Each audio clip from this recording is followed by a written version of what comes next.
அனைவருக்கும் வணக்கம். நம்ம இந்த பதிவில் இன்றைக்கி பார்க்க போகிற கோவில் என்ன தெரியுமா? சிக்க திருப்பதி. அதாவது தெலுங்கில் வந்து சிக்க திருப்பதி, தமிழில் வந்து சின்ன திருப்பதி சொல்லுவாங்க. நம்ம திருப்பதி மாதிரியே அங்கே இருக்கும். 5000 வருடம் பழமையான இந்த கோயில் ஒரு கிராமத்துக்குள்ளே இருக்குது. அந்த காலத்தில் காடாக இருந்துச்சான். இப்போ வந்து அது வந்து சுற்றி எல்லாம் கிராமமாக இப்போ கொஞ்சம் கொஞ்சமாக டெவலப் ஆகிட்டு கோயில் ரொம்ப அமைதியாக இருக்கும். அருமையான ஒரு கோயில் இந்த பெருமாள் கோயில். இது சிக்க திருப்பதி அப்படின்னு சொல்கிறதுனா திருப்பதி மாதிரியே இருக்கிறதுனால இது சின்ன திருப்பதி அப்படின்றாங்க.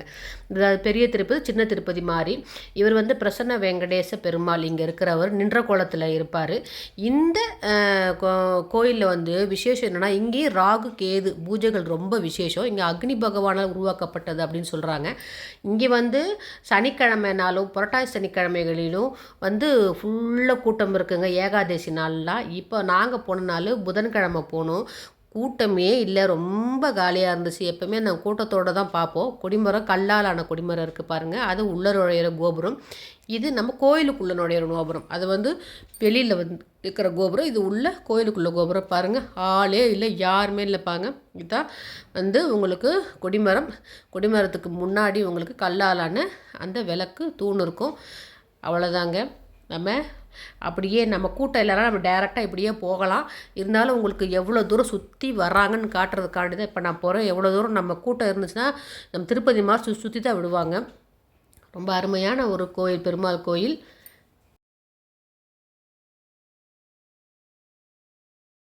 அக்னி பகவானால் உருவாக்கப்பட்டது அப்படின்னு சொல்கிறாங்க இந்த கோயில். அதனால் ராகு கேது அது பரிகார ஸ்தலமாகவும் இது இருக்குது. இது பெங்களூர்லேருந்து உங்களுக்கு 40 கிலோமீட்டர் தொலைவில் இந்த கோயில் இருக்குது. அப்படியும் இல்லைன்னா நீங்கள் ஓசூர்லேருந்து போகும்போது 24 கிலோமீட்டர் தொலைவில் இருக்குது. பெங்களூர்லேருந்து சர்ஜாபூர் ரோடு வழியாக போனால் சிக்க திருப்பதிக்கு அடைஞ்சிடலாம். சிக்க திருப்பதி அப்படி தெலுங்கில் வந்து சிக்க திருப்பதி, தமிழ் வந்து சின்ன திருப்பதின்னுவாங்க. அங்கே வந்து சப்போஸ் அங்கே திருப்பதிக்கு போக முடியாதவங்க என்ன பண்ணுவாங்க, இந்த பெங்களூரில் இருக்கவங்க இந்த திருப்பதிக்கு வந்து இங்கே மொட்டை போட்டு இங்கே எல்லாமே அங்கே பண்ண வேண்டிய நேர்த்திக்கடன் இங்கே பண்ணால் திருப்பதி பெருமாள் ஏற்றுக்குவார்னு ஒரு நம்பிக்கை இருக்குது. அதனால் இங்கே வந்து சனிக்கிழமைனாலும் ஏகாதசினாலும் புரட்டாசி மாதம்னாலும் பயங்கர கூட்டமாக இருக்குங்க இங்கே. அதே மாதிரி லட்டு இங்கே வந்து கொடுக்குறாங்க. இங்கே ரொம்ப அருமையான ஒரு கோயில். ரொம்ப சோழர் காலத்து கட்டடக்கலை. இங்கே வந்து இந்த கோயில் இருக்கும்பொழுது அத்துவான காடாக இருந்தது சொல்கிறாங்க. அதுக்கப்புறம் இப்போ சுற்றி நிறைய கிராமங்கள் இருக்குது. நல்ல நம்ம இங்கே பெங்களூர்லேருந்து போகும்போதே ஒரு அவுட்டருக்கு போனால் ஒரு கிராமத்துக்குள்ளே போகிற மாதிரி ஒரு ஃபீலிங் இருக்கும். போகிற இடம் ரொம்ப அமைதியாக இருக்கும், நல்லாயிருக்கும். அதனால் கண்டிப்பாக பெங்களூரில் இருக்கவங்க சிக்க திருப்பதி போயிட்டு வாங்க. பார்க்க முடியாதவங்க இந்த பதிவை பார்த்துக்கோங்க. நாங்கள் வந்து கோயிலுக்கு போகிற அந்த நாள் வந்து கூட்டமே கிடையாது. ஏன்னா புதன்கிழமை வாக்கில் தான் போகணும். நாங்கள் சனிக்கிழமை பயங்கர கூட்டம் இருக்கும். நாங்கள் புதன்கிழமை வாக்கில் போகும்போது சுத்தமாக கூட்டமே இல்லை. சாயந்தரம் நேரம் தான் போகணும். சூரிய அஸ்தமனம் ஆகிற அந்த டயத்தில் தான் போகணும். அதனால் சுத்தமாக ஆளே இல்லை பாருங்கள். காலியாக கொரோனா டயத்தில் இருக்க மாதிரி இருக்குது பாருங்கள். அதனால் நல்லா எல்லாம் எடுக்க முடிஞ்சிச்சு இங்கே. இந்த மாதிரி நம்ம வந்து மேலே ஏறி படிக்கட்டில் இறங்கி போகணும். கூட்டமாக இருக்கும்போது சுற்றி விடுவாங்க போல் இருக்குது. நம்ம கூட்டம் விடாதனால சீக்கிரம் வேகமாக நம்ம க்யூவில் போயிட்டே இருந்துட்டோம். இந்த மாதிரி படிக்கட்டு இறங்கி அதுக்கப்புறம் க்யூவில் நின்று போகணும். இங்கேயும் வந்து ராகு கேது வந்து பரிகார ஸ்தலமாக தான் இந்த கோயிலில் சொல்கிறாங்க. அதனால் போகிற இடத்துல சுற்றி வருகின்ற இடத்துல கூட நிறைய நாகர் சிலை வச்சுருப்பாங்க. நம்ம பின்னாடி இருந்தோம் கோபுரத்தை சரிக்கலாம். நம்ம க்யூவில் போகிற வழி இது பின்புறம் தெரிகிறது கோயிலினுடைய கருவறை அமைப்பு பாருங்கள். எல்லாம் கருவறையில் வந்து தசாவதாரம் தான் ஃபுல்லாக எல்லாம் சிற்பங்கள் இருக்கும். நடுவில் தான் அந்த கோயில் சிறுசாக தான் இருக்கும். தான் சொன்னேன்னு நமக்கு வந்து மூர்த்தி சிறுசாக இருந்தாலும் கீர்த்தி பெருசுன்ற மாதிரி நல்ல பவர்ஃபுல்லான ஒரு கடவுள். 5000 வருடம் பழமை சொல்கிறாங்க. அவர் அங்கே இருக்கிற அந்த ஐயர் கூட அது சொல்லியிருப்பார். அதுவும் உங்களுக்கு வரும் பாருங்கள். அதையும் பாருங்கள். அவர் சொல்லியிருக்கிறத தமிழில் தான் சொல்லியிருக்கார். தமிழில் பேசுகிறார் அவர். இங்கே வந்து நிறைய கன்னடக்காரங்களும் வருவாங்க. தெலுங்கு ஆளுங்களும் இங்கே வர்றாங்க. இங்கே பாருங்கள் நாகர் சிலை தான். ஒரு இடத்துல நாகர் சிலை வச்சு வழிபட்டு இருப்பாங்க. சின்ன குழந்தைக்கு பேர் வைக்கிறது, மட்டை போடுறது, சில குடும்பத்தாருக்கு இது குலதெய்வமாக இருக்குங்க. இங்கே வந்து அவங்க குலதெய்வ வழிபாடு மாதிரி வந்து கும்பிட்டுட்டு போகிறாங்க. கோவிலை சுற்றி நல்ல மரங்கள் இருக்கும், துளசி இருக்கும், நந்தியாவட்டை நிறைய மரங்கள் வச்சுருப்பாங்க. அன்றைக்கி ரொம்ப சந்தோஷமாக இருந்துச்சு. ஏன்னா கூட்டம் இல்லைல்ல, கூட்டமே இல்லாமல் யாருமே இல்லை பாருங்கள். முதல் 2 பேர், நாங்கள் ஒரு 2 பேர், 4 பேர் அவர் தான் இருந்தோம். கருவறையிலும் கூட்டமே இல்லை. சாதா சைடு தான். அங்கே போகும்போது சனிக்கிழமை தான் போயிருக்கோம். உள்ளே போனாலே வந்து ஜருகண்டின்னு அப்படின்னு தள்ளி விட்டுடுவாங்க. இன்றைக்கி வந்து எவ்வளோ நேரம் நின்று பார்த்துக்கிட்டே இருந்தோம். நீங்களும் பெருமாளை பாருங்கள், தரிசனம் பண்ணிக்கோங்க.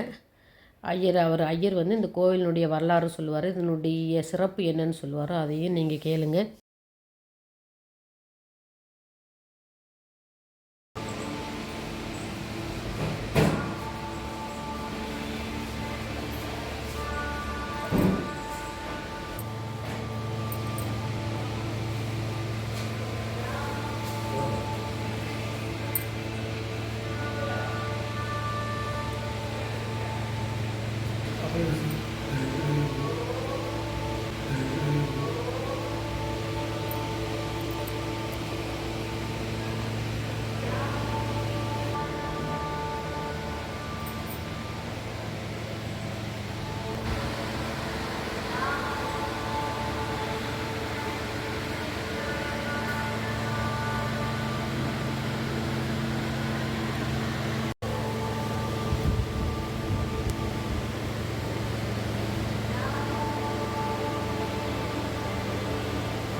அவங்ககிட்ட சொன்னீங்களா அபயகஸ்தம்?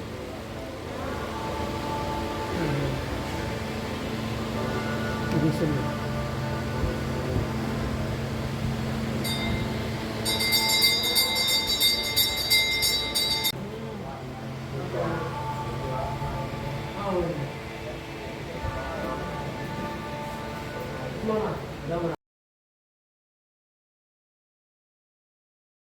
பண்ணியிருக்கிறது கலிக பிராரம்பத்தில் 5000 இயர்ஸ் ஆயிருக்கு. ஸ்ரீதேவி பூதேவி சமேதமாக இங்கே சுவாமிக்கு பிரதிஷ்டை பண்ணியிருக்கிறது அக்னிதேவர். இங்கே சுவாமிக்கு அபயஸ்தம் இருக்குது.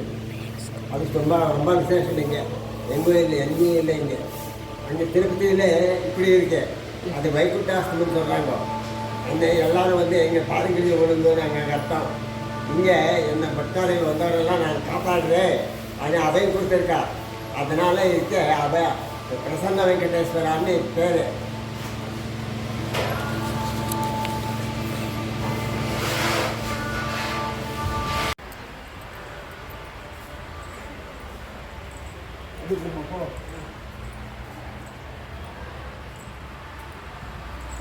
இங்கே பாருங்க, பைரவர் வந்துக்கிட்டே இருக்கார் கூட. நமக்கு எங்கே போனாலும் பைரவர் வந்துடுவார்.